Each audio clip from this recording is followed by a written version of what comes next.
இன்றைய தினம் ஆடிப்பூர உற்சவம். இந்த உற்சவமானது அம்மன் ஆலயங்களிலே விசேடமாக செய்வதுண்டு. என்னவென்றால் இந்த உற்சவம் அம்பாள் ருதுவாகினது ஆடிப்பூர தினத்தன்று தான். ஆகையினாலே அம்மன் ஆலயங்களிலே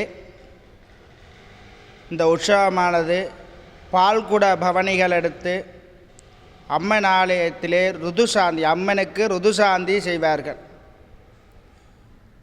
ருதுசாந்தி செய்து அன்றைய தினம் திருவிளக்கு பூஜை, கன்னிகள் சுமங்கலிகள் கலந்து கொள்ளும் திருவிளக்கு பூஜை.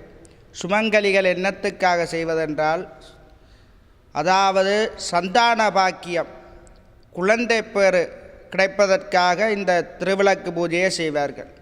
கன்னி பெண்கள் தங்களுக்கு நல்ல வரன் கிடைக்க வேண்டும் என்று இந்த திருவிளக்கு பூஜையை செய்து அம்மனிடம் வேண்டுவார்கள். ஆகையினாலே இந்த ஆடிப்பூர தினத்திலன்று எல்லோரும் அம்மனுக்கு விரதமிருந்து அம்பாளுடைய சகல இஷ்ட சித்திகளை பெற்று எல்லோரும் இந்த பூவுலகிலே பெருவாழ்வு வாழ கடவீர்கள். லோகா சமஸ்தா சுகினோ பவந்து.